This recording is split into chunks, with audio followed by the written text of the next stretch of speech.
कि हमारे लिए पांचों उंगलियां बराबर है। मुल्कों की आजादी के बाद से जो हुकूमतें रही, जिस पार्टी की भी रही, उन्होंने हमारे साथ क्या किया हमको मालूम है। हम आज राजधर्म सभी को निभाना चाहिए। ये तो खुशनसीबी की बात है कि आज आपको राज करने का मौका मिला है। आप अगर इंसाफ के साथ पब्लिक और नागरिक लोगों के साथ राजधर्म निभाएंगे तो आपको आगे भी जो है राज करने का मौका मिलेगा। और अगर राजधर्म नहीं निभाएंगे तो जाहिर बात है आप अपनी मर्ज़ी से जब तक चाहें चेयर पर रहें, ऐसा नहीं है। चेयर पर तो क्या है, लोग बिठाते भी हैं, लोग उतारते भी हैं। आज पूरा जो भाषण था आपका SIT के ऊपर था।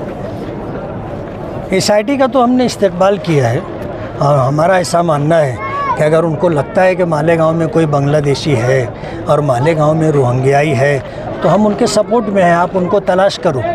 लेकिन हमारा ये बोलना है कि मालेगांव जैसा शहर आज देश के बीच में अगर रोहिंग्याई या बांग्लादेशी आए तो बॉर्डर क्रॉस करके आए।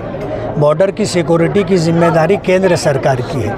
वहाँ से वो बांग्लादेश आए, बांग्लादेश से बंगाल आए होंगे, बंगाल से बिहार आए होंगे, बिहार से यूपी आए होंगे, यूपी से MP आए होंगे, उसके बाद महाराष्ट्र में आएंगे। तो ये इतना लंबा रास्ता उन्होंने कैसे तय कर लिया? आप सो रहे थे क्या? मुफ्ती साहब, आपने एजुकेशन के बारे में जो कहा कि जो भ्रष्टाचार है उस पर इंक्वायरी होना चाहिए, तो उसके बारे में क्या बोलेंगे? नहीं, तालीम को आज लोगों ने कारोबार बना लिया है और एक चलता जुमला है तालीम माफिया।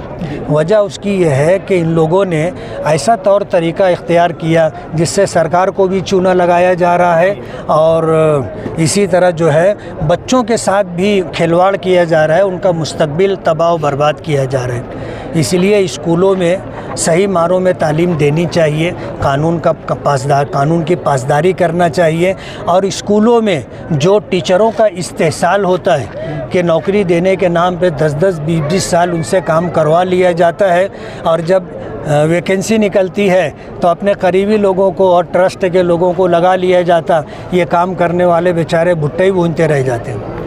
आज के दिन आप क्या मैसेज देंगे पूरे? आज तो मैंने 2 पैगाम दिया है। एक पैगाम तो ये दिया है सरकार को कि सरकार राजधर्म निभाए। हम मुल्क के वफ़ादार हैं और मुल्क के बराबर के हकदार हैं। हमें राजधर्म निभाते हुए हमें हमारा हक मिलना चाहिए। एक बात हमने दूसरा पैगाम पब्लिक को दिया है, वो पैगाम ये है कि देश में रहते हुए आप कोई गैर कानूनी काम ना करें। गैर कानूनी काम करने के बाद देर सवेर आप पर मुसीबत आ सकती है। वजह उसकी ये है कि कुछ लोग चाहते हैं कि आप गैर कानूनी काम करें और वो देखने के बाद भी नज़रअंदाज करते, और जब आप गैर कानूनी काम कर लेते हैं तो आपके दिल में खौफ, आपके दिल में दहशत आ जाती है और कार्रवाई करने के लिए सामने वालों को आपने मौका दे दिया। आप गैर कानूनी काम कर चुके हैं तो जब पकड़ आएगी तो आपको कोई छोड़ा नहीं पाएगा। और एक पैगाम हमने पब्लिक को ये दिया है कि हर एक को अपने धर्म के मुताबिक ज़िंदगी गुजारना चाहिए। दूसरे के धर्म में इंटरफेयर करना और दूसरों को परेशान करना ये गलत है।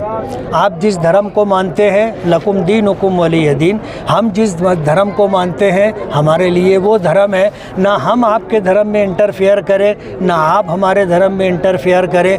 मुल्क के संविधान ने 25 और 26 दफ़ा के अंदर हर हिंदुस्तानी को इस मुल्क में आज़ादी के साथ ज़िंदगी गुजारने का हक़ दिया है। वो अपने मज़हब पर अमल करे, अपने मज़हब की तालीम हासिल करे, अपने मज़हब का प्रचार करे। हर एक को इसका हक़ और अधिकार दिया है, इसलिए ये हक़ किसी भारतीय से छीनना नहीं चाहिए।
Jai